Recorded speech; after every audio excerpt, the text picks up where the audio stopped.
Alright, basically my last video on flu pandemic and healing abilities didn't work.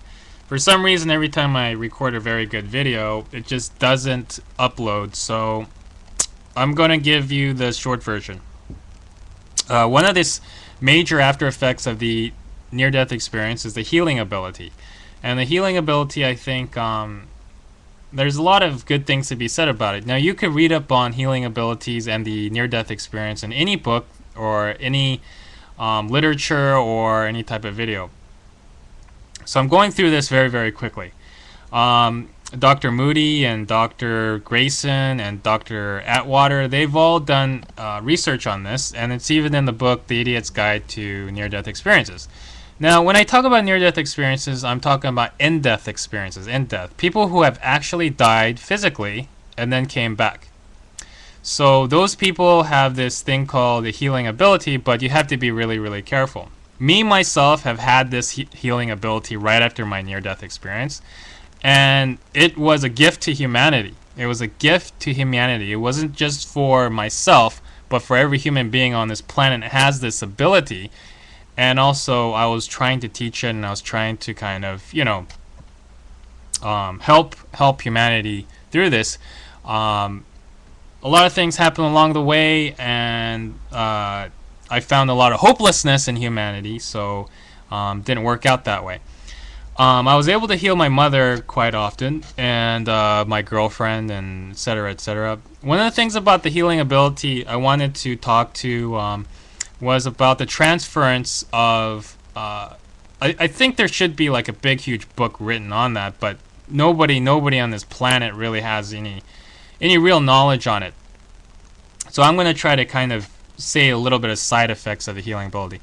One of the side effects of the healing ability is that sometimes the healer person, whatever, assumes the problem. So whether it be cancer or injury, whatever you think, it transfers onto that person, and they have the physical and the electrical and the light energy to actually heal it themselves. So they're actually taking on that burden. And I think that's a very dangerous thing. There was another guy that did that, and he kind of, I think he was living in a trailer park or something like that. It was a long, long time ago, and people came to him all over the world, or not all over the world, but he was pretty popular, and he even healed people that were didn't have any money. So basically, did it for free for some people, and that is the sign of a true healer. Is basically they're not in it for the money; they're in it for a higher purpose. But I think that's very, very dangerous. Very, very, very dangerous. Because what happened was he ended up at the end he started to lose a lot of his energy, lose a lot of his abilities, and those injuries and those diseases that he healed, he actually took it upon himself, and he was so drained that at the end he was unable to heal himself. So that's a big, big, huge danger. And the problem was, like, he himself, by himself, was just a normal kid. He was just a normal teenager, but I think his mom was like this crazy psycho business mom that, tried to profit off of his abilities or something like that. But anyways, no big deal, no big deal. I just wanted to emphasize the healing ability. Now, when I say healing ability, I mean the true healing ability, not some charlatans out there that put up a shingle and say they're psychic healers or something. Those people are all, fakes. They're not real healers. They're just, they're there to make the money. That's a true sign, is like if they're asking for money, it's like run for your life. They're parasites. Church, if you go to church, you'll see a lot of parasites in there. You go to school, a lot of parasites there. You go to pretty much any institutional venue, a lot of parasites. Anyways, so the true healers, the true people, the in-death, near-death experiencers, and who have truly the healing ability, will probably be hiding and running for their lives. They really won't be advertising it. They really won't be trying to help people. They'll be taking cover and they'll be keeping it secret, and they won't be asking for money and all that crap. They're the ones that kind of understand what's going on. Well, actually, I'm not sure about that. I can't talk for other people, but for myself, I had the healing ability right after my near-death experience. So anyone who I came in contact with, I was able to heal them. But sooner or later, it's very, very apparent that this ability kind of vanishes as soon as you start to ground yourself into this world and this dimension.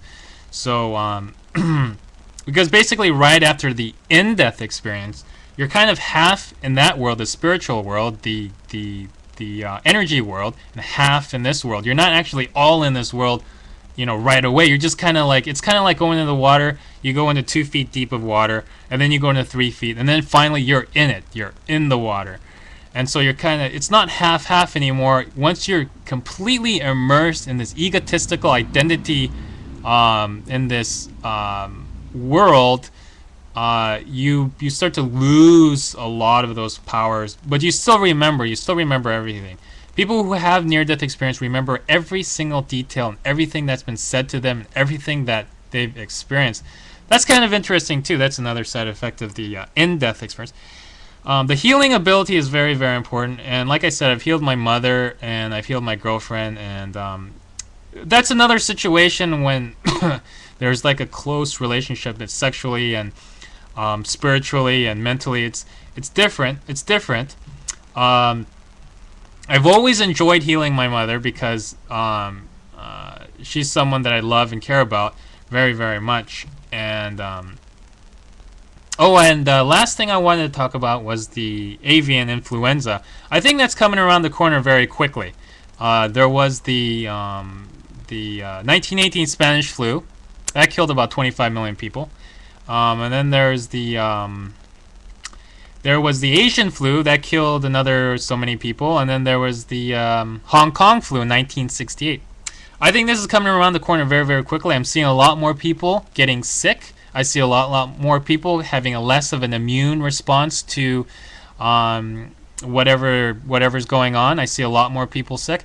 I think this is going to be a double whammy of both an economic and a pandemic coming around the corner this year.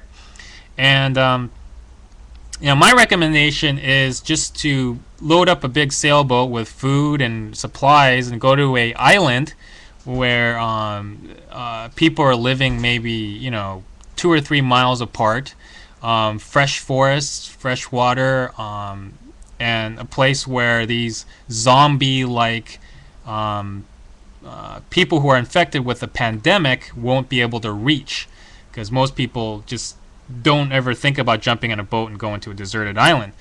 And then you'll have the sailboat as kind of a secondary. I think a car would not be a good idea because there'll be probably a lot of roadblocks. There'll be, transportation-wise, airlines will be shut down, everything, etc., etc. The whole city will be quarantined, and then you'll be really screwed.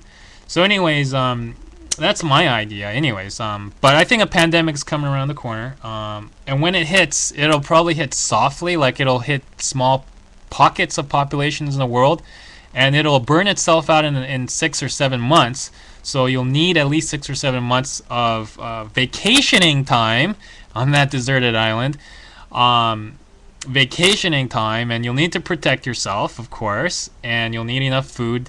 You won't be able to visit the bank, or you won't be able to visit the post office or the grocery store. You'll need all that stuff in hand. Anyways, I gotta shut this video off.